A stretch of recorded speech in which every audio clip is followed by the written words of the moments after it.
Lep pozdrav na današnjem spletnem dogodku.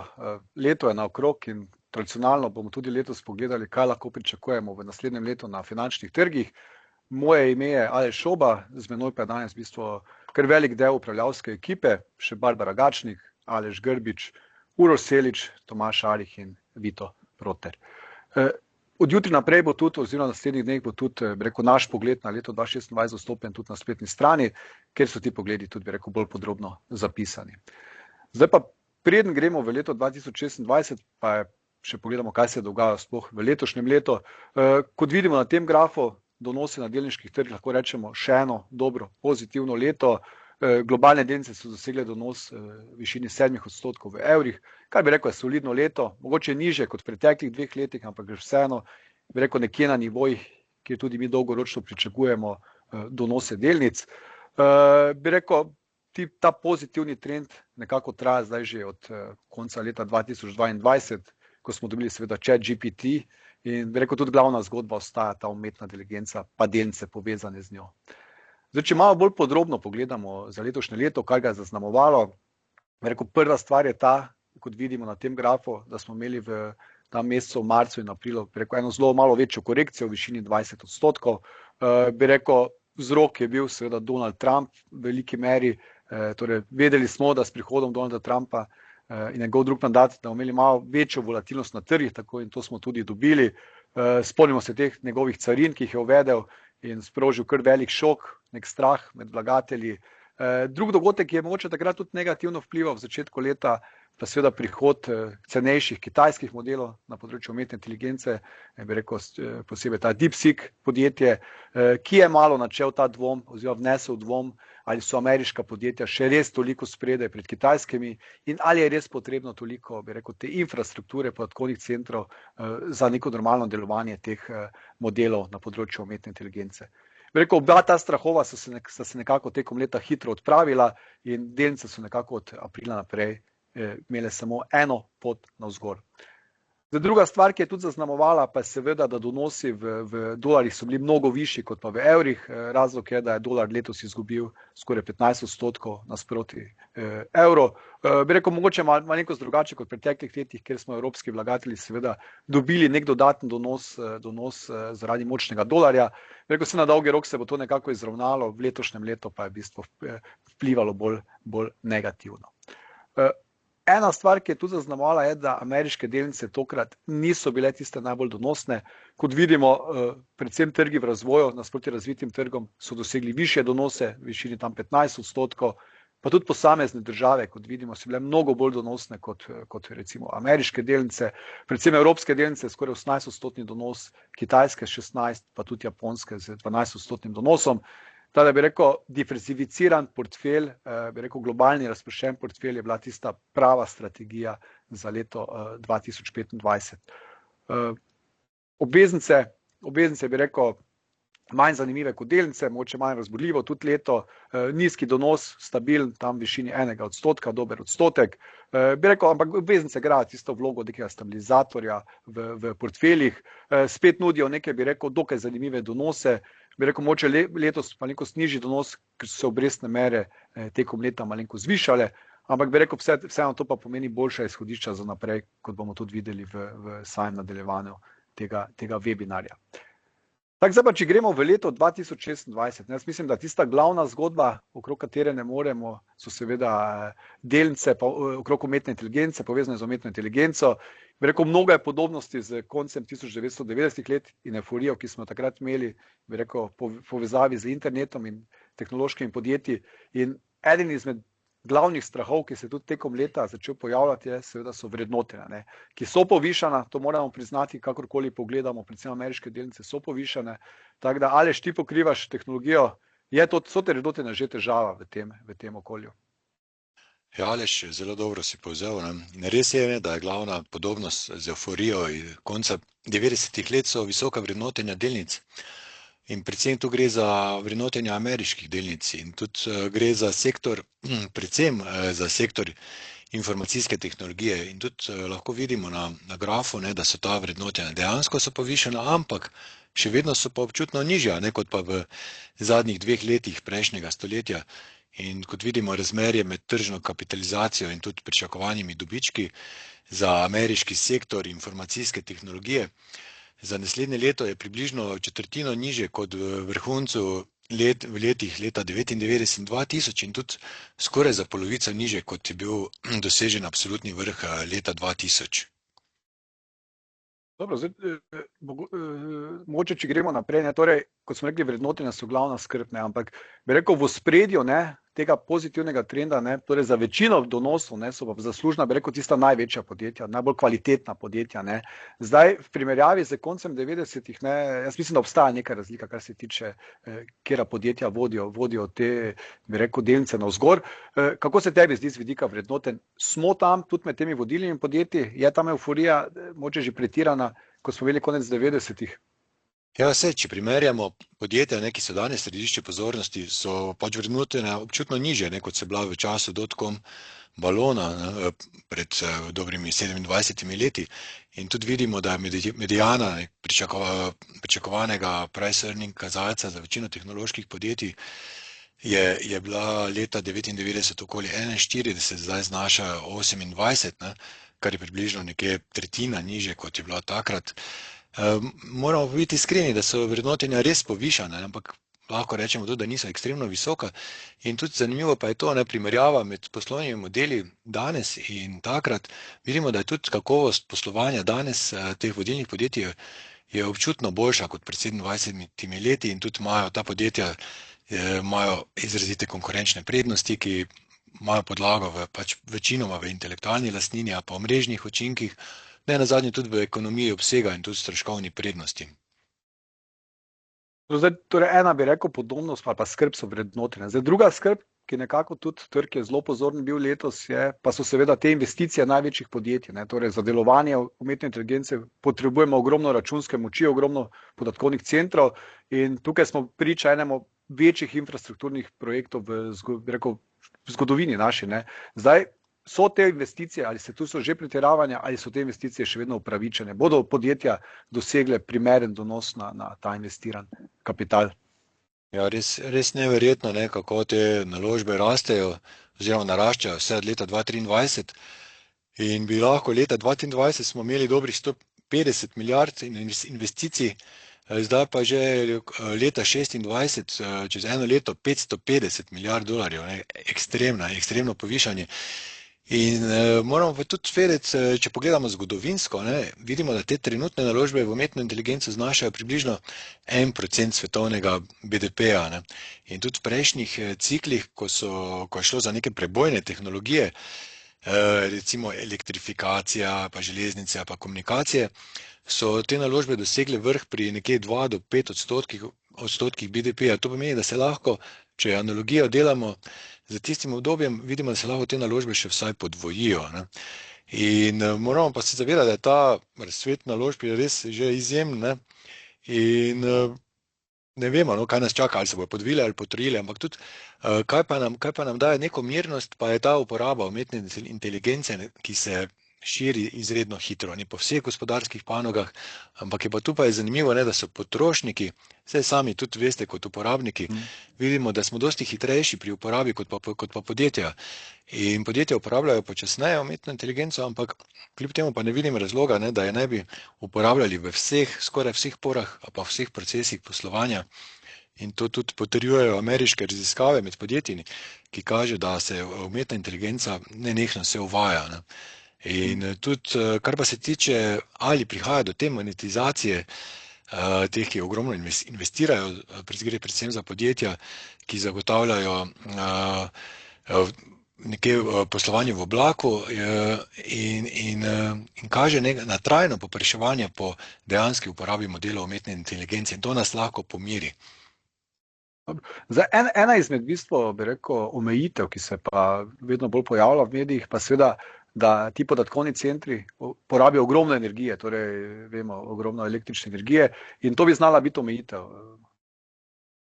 Ja, res je, da elektrika oziroma električna energija in tudi omrežje za električno energijo sta ključni ozki grli, če se tako izrazim. In zanimivo je, da v Ameriki, da čakajo podjetja na nove priključke tudi več let, rast povpraševanja pa že potiska cene elektrike na nekaj ravni, ki niso mogoče za potrošnika več vzdržne, ne. In zdaj pa imamo torej dodatno omejitev še za starelo infrastrukturo, nekje 70% daljnovodov naj bilo zelo dokaj starih in tudi omrežje samo ni zgrajeno za tak visok skok porabe. In tudi, če pa vemo, ne, da podatkovni centri potrebujejo zanesljivo dobavo elektrike, potem vsak pomisli, jedrska, na jedrsko čakamo zelo dolgo, ne, da od investicije do uporabe. Zemeljski plin je lahko zelo hiter, ja, res je, ampak ključna težava tam je dobava turbin, kjer pa čakamo 5 let. In potem se sam po sebi se daje odgovor oziroma rešitev, so obnovljivi viri. Res je, tudi oni bojo lahko en del tega miksa proizvodnje elektrike, ampak brez omrežja in stabilnosti ne bojo rešili tega problema. In zdaj tudi tu zgleda, ne, da bojo te fizične, družbene pa tudi politične omejitve verjetno znižale neko pretirano euforijo in trgu dale dovolj časa za prilagoditev. Mislim, pri vsakem tem nekem pretiravanju na borzah so tudi neki, bi rekel, taki špekulativni znaki, ne. Torej, tukaj tudi smo videli v letu 2025 malo to krožno financiranje med podjetji, ki so pač del te umetne inteligence. Pa tudi bi rekel, ponavadi je tudi en znak, da pride ogromno novih podjetij na borzo, ne. So kakšni znaki, ki tebe skrbijo tukaj?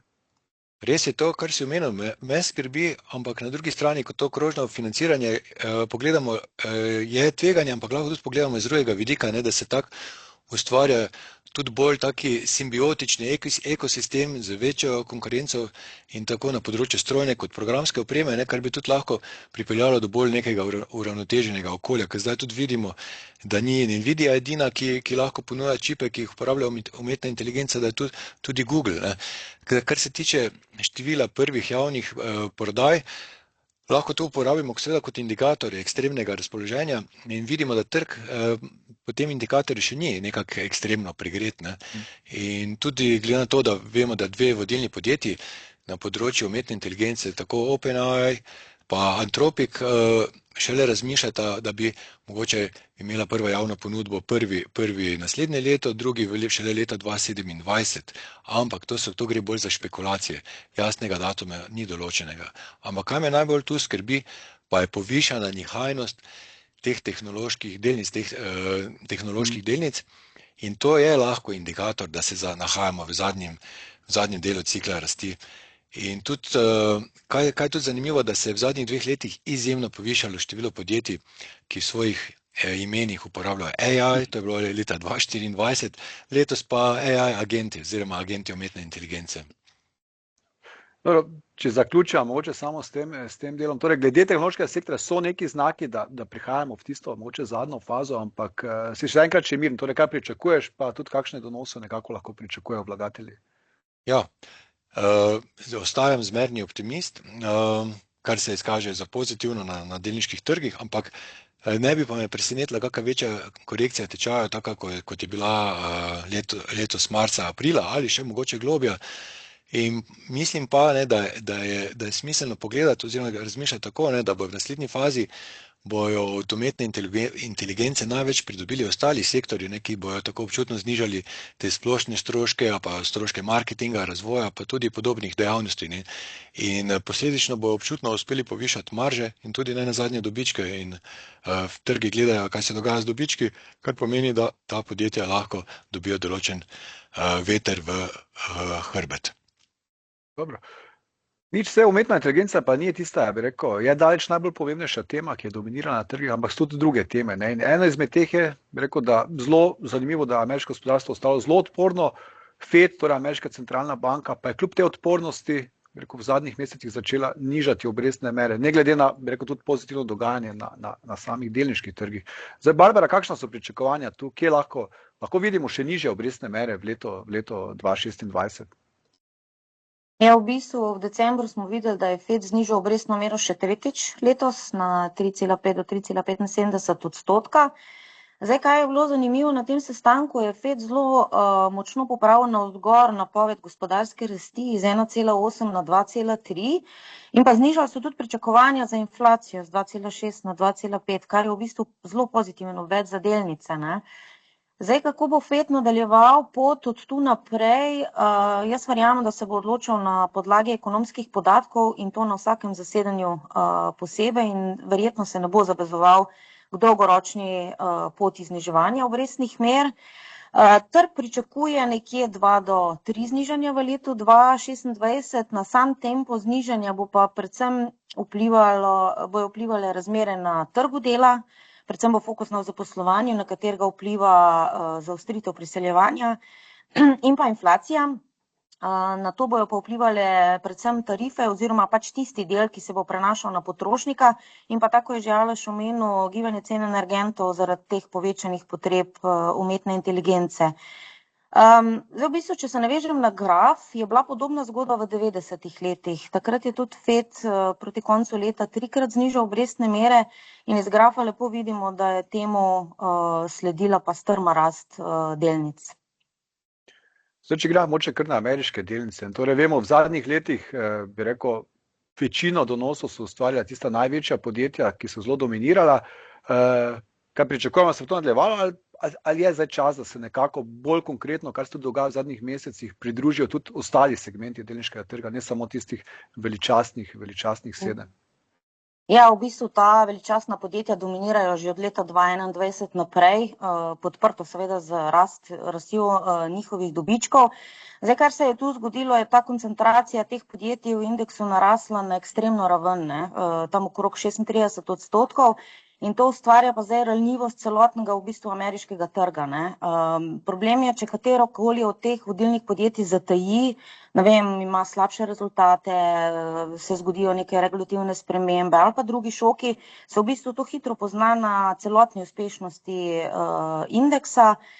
Zdaj, na dolgi rok pričakujemo povprečni nominalni donos ameriških delnic tam nekje okrog 6,5, kar pomeni po inflaciji realni donos okrog 4%, in to je pod zgodovinskim povprečjem zadnjih 100 let.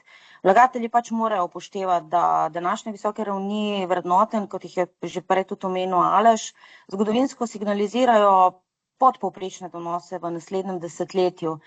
Zdaj, na grafu pa vidimo, da povprečna ameriška delnica, se pravi vse ostale delnice, ki so izven veličastnih 7, niso tako visoko vrednotene kot pa tehnologija.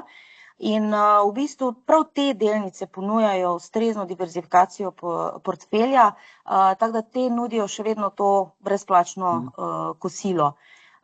Zdaj, ključno pa se je, da ne moremo mimo umetne inteligence, ker ravno ta je tista, ki lahko prinaša močnejšo gospodarsko rast, pa rast prihodkov, ta rast, ki je trenutno vgrajena v pričakovanja, ali pa da podjetja začnejo uspešno izkoriščati tehnologijo za bistveno razširitev profitnih marž. To pa bi bilo spet pozitivno za delnice.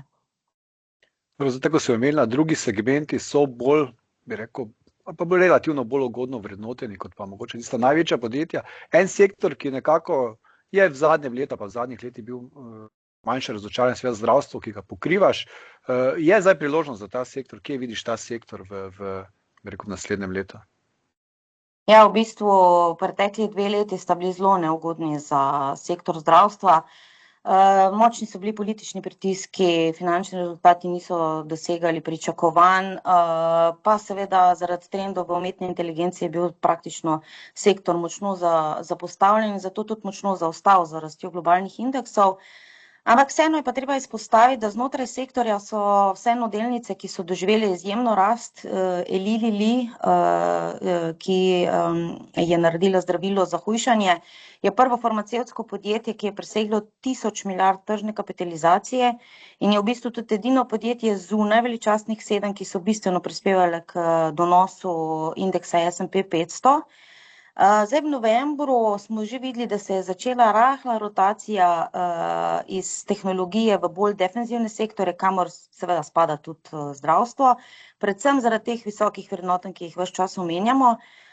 V tehnologiji v letu 2026 bi seveda zdravstvo lahko prehitelo širši trg, še posebej, če bo gospodarska rast v ZDA šibkejša, kot pričakujemo, ker sektor vseeno ponuja stabilne dobičke, ne glede na to, v katerem ekonomskem stanju se nahajamo.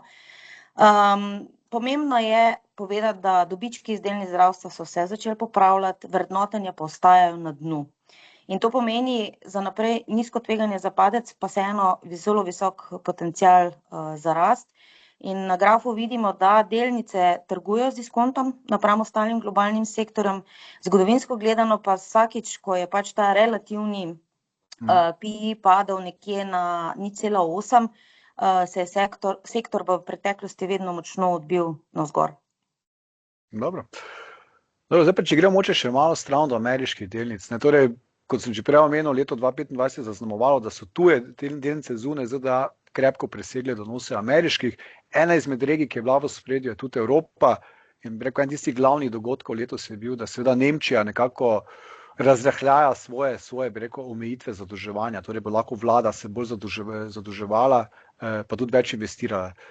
Tomaž, kaj to pomeni za Evropo? Ne? Ja, Nemčija bo končno odprla pipico, če lahko tako rečem. V bistvu je ta ista Nemčija, ki je bila še nedolgo nazaj označena kot nek bolnik Evrope, zdaj spet stopa v ospredje. V bistvu gre se za to, da je vlada napovedala res obsežen paket vlaganj v višini 500 milijard evrov, namenjen predvsem industriji pa obrambi. Jaz bi rekel, to je ključno, kot si že omenil, da je Nemčija umirila to dolžniško zavoro, ker Nemčija je bila res precej striktna pri zadolževanju. Ja, s tem posledično Nemčija da pozitiven signal ne le za sebe, ampak tudi za celotno širšo Evropo, ker se vemo, mnogo gospodarstev je vezano prav na Nemčijo.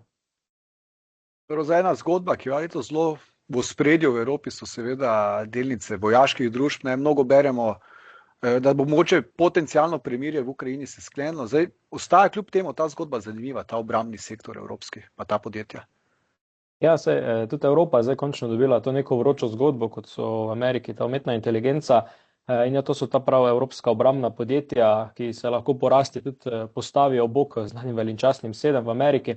Jaz bi rekel, hočemo ali ne, Evropa se nahaja sredi neke strukturne preobrazbe, ki jo poganja prav ta želja po večji samostojnosti in pa vlaganja v to ključno infrastrukturo. In ja, prav ta vojna v Ukrajini je v bistvu razkrila te evropske pomanjkljivosti, ranljivosti. In v bistvu to, kar je bilo prej pretekla leta na nekem stranskem tiru, je zdaj postala prioriteta.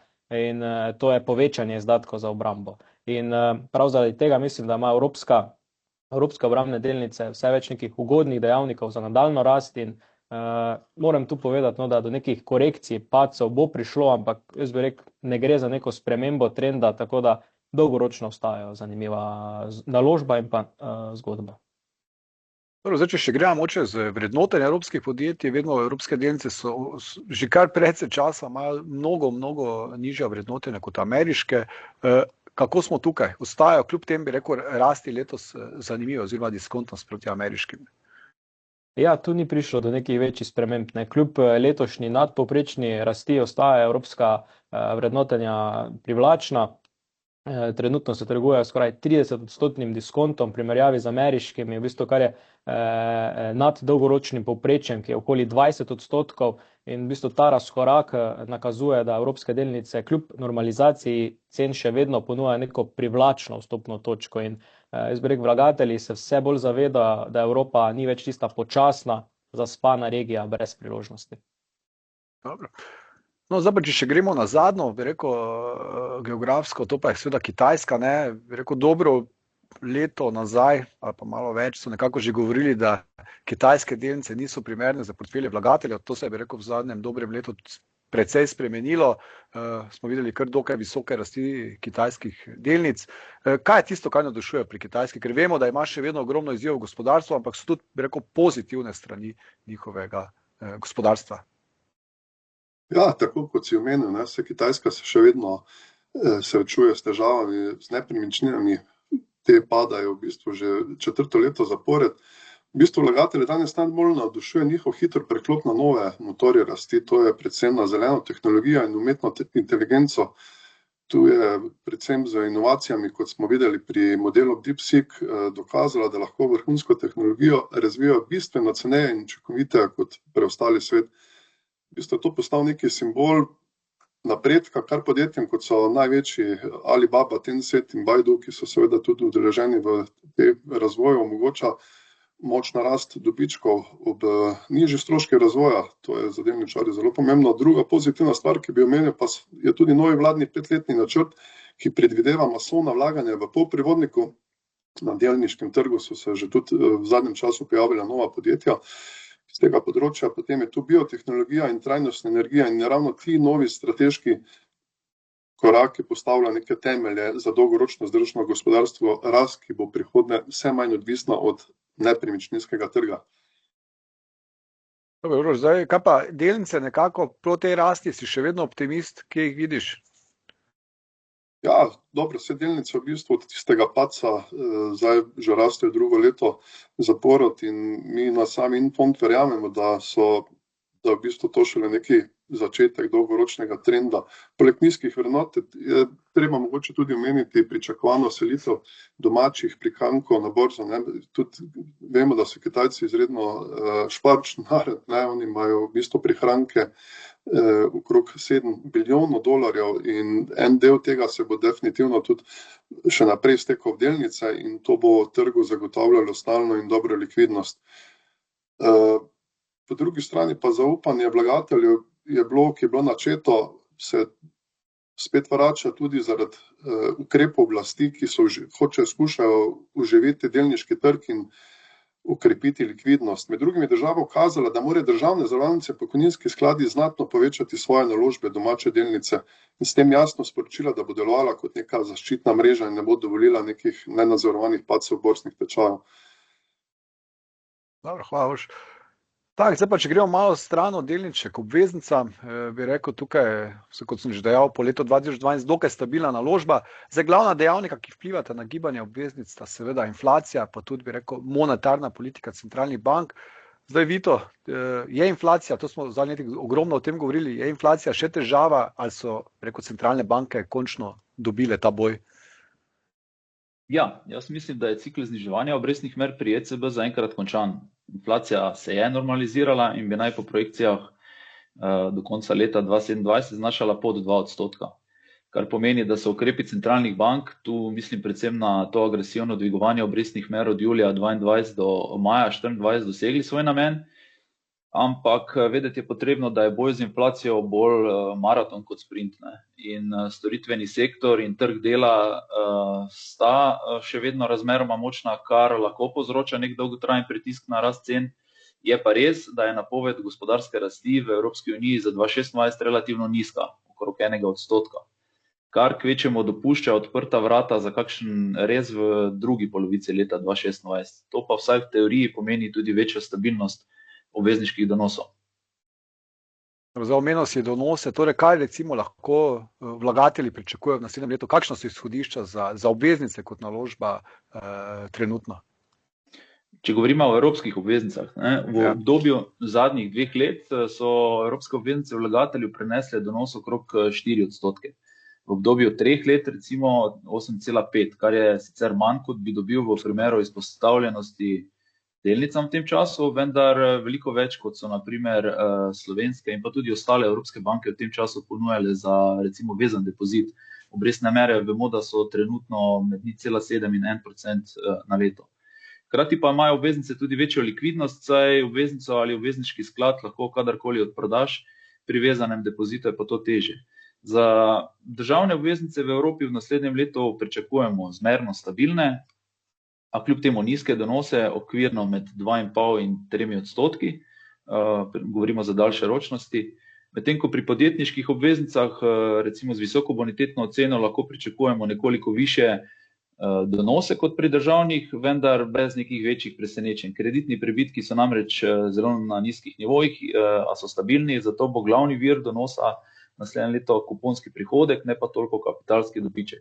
Potem pa so še finančne obveznice, ki jih izdajo banke in druge finančne inštitucije, recimo zavarovalnice, ki ostajajo zanimive za vlagatelje, saj v primerjavi z državnimi ponujajo višje obrestne mere, vendar ob nekoliko višjem tveganju. Pričakovani donosi so lahko med 3 in 4%, odvisno seveda od ročnosti naložbe in pa bonitete izdajatelja.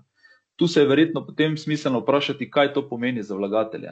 In tako kot pri delnicah je tudi pri naložbah v obveznice ključno razprševanje med segmenti. Državne obveznice nam nudijo neko stabilnost, podjetniške so za nekoliko višji donos in pa potem finančne obveznice za nek dodaten potencial. Tako si vlagatelj tudi najlažje zagotovi ravnotežje med varnostjo in pa donosnostjo v prihajajočem letu. A ker vse to najlažje dobimo v obvezniških skladih, kjer je struktura portfelja sestavljena iz košarice državnih in podjetniških, lahko na podlagi kombinacije 60% državnih, 40% podjetniških in finančnih pričakujemo skupni donos okrog 3% letno, kar pa je več od trenutne inflacije. Dobro. Hvala, Vito. Vse tako, kot smo rekli, obveznice postajajo vedno bolj, ali pa so postale nek normalne naložbene razred, oziroma tudi donosi, bi rekel, so nizki, ampak bi rekel privlačni, glede na to, kje je inflacija, ki se je znižala, pa tudi kje so recimo depozitne mere pri bankah. Dobro, zdaj mogoče preden zaključim s tistim zadnjim povzetkom, bi samo še en graf delil. Tukaj v bistvu govorimo, koliko je podobnosti med dogajanjem konec 90-ih let, takrat smo imeli internet kot tehnologijo prebojno, danes imamo umetno inteligenco. Tudi prej smo videli, ko Barbara razlagala, nekako FED je tudi nižal obrestne mere, čeprav so bili dogajanje na borzah pozitivno, kot gospodarstvo odporno. Teda bi rekel, dosti je podobnosti. In če pogledamo gibanje delniškega trga, torej od leta 2009, ta siva črta, pa nekako to primerjamo z tem dolgim bikovskim trendom od leta 1982-2000, neverjetno kakšna podobnost. Ne. Tudi bi rekel, ta popravek letos nekako sopada s popravkom leta 1998. Ne. Čeprav, kot smo že upozorili, kot je že tudi Aleš upozoril, so vrednotenja povišana, predvsem pri tehnoloških delnicah, pa bi rekel, vrednotenja na kratki rok ne igrajo neke pomembne vloge, to je korelacija med donosi. V naslednjem letu vrednotenje je skoraj nična, je močna povezava na daljši rok, na kratek ne. Teda me ne bi presenetilo, ne, da je podobno kot leta 1980 v letu 1999, da bi se ta zgodba, euforija okrog umetne inteligence seveda nadaljevala in da vidimo še mnogo više donosek oziroma višine tečaja, kot imamo danes. Seveda ni za to dobene garancije, kot vedno rečemo, zgodovina se ne ravno ponavlja, ampak vse rima. Ne. Tako da, glede na podobnosti z 90-imi, je to eden izmed možnih scenarijev za naslednje leto. Če pa samo povzamem, torej naš pogled za 2026, nekako smo mnenja, da se bo ta pozitiven trend, da bo ostal, in torej da vidimo višje tečaje, bolj verjetno kot ne, ker se pravi mnoge podobnosti s te zgodbe iz 90-ih let. Jaz bi rekel, višji dobički, nižje obrestne mere strani ameriške centralne banke, fiskalne spodbude in pa bi rekel tudi manjša negotovost glede carin bodo dovolj, se pravi, da se ta pozitivna zgodba nadaljuje. Umetna inteligenca ostaja seveda tisti motor, tako v gospodarstvu, kot na delniških trgih. Čeprav, kot smo omenili, vrednotenja postajajo neprivlačna, ampak nismo še pa tam kot konec 90-ih. Nekako pričakujemo, da se bo tej poti navzgor pridružili ostali segmenti delniških trgov, tako sektorji kot regije. Tam bi rekel, smo mnogo bolj udobno počutimo, bi rekel, z izhodišči, z višino vrednoten. Teda mi mislimo, da ta razpršen portfelj, ki je zelo dobro deloval v letu 2025, je tudi prava strategija za leto 2026. Obveznice pa, kot pravim, se njihova privlačnost se iz leta v leto povečuje in tudi, kot je že Vito omenil, so neki solidni donosi pričakovani in mislimo, da za nekega vlagatelja, ki ima primeren razpršen portfelj, torej delnic in obveznic, je to, rekel, zelo dobro dopolnilo. Tako da pričakujemo tudi, rekel, eno solidno leto za obveznice. Tada tukaj bi počasi zaključil. Jaz bi rekel, ti naši pogledi so malo bolj podrobno zapisani, bi rekel, v naši tem publikaciji oziroma pogledu 2026, ki bo dostopna na naši spletni strani. Tam tudi smo mogoče načeli druge teme, ki jih danes nismo. Tako da ena izmed tem je tudi seveda tudi, kaj se bo dogajalo z zlatom v letu 2026, vemo, leto zelo ena glavnih tem, ki je tudi zaznamovala dogajanje, tudi vlagatelji imajo ogromno vprašanj glede tega. Teda nekdo, ki se želi malo bolj podrobno prebrati, seveda bo imel to možnost na naši spletni strani. Drugače pa bi v tem trenutku nekako zaključil, se zahvalil vsem, ne? Tako da jaz upam, da vlagateljem ta naš pogled bo nekako pomagal sprejeti dobre odločitve glede varčevanja v naslednjem letu. Seveda naj se posvetujejo z svojim finančnim svetovalcem, kaj je tisti res najbolj primeren portfelj za njih.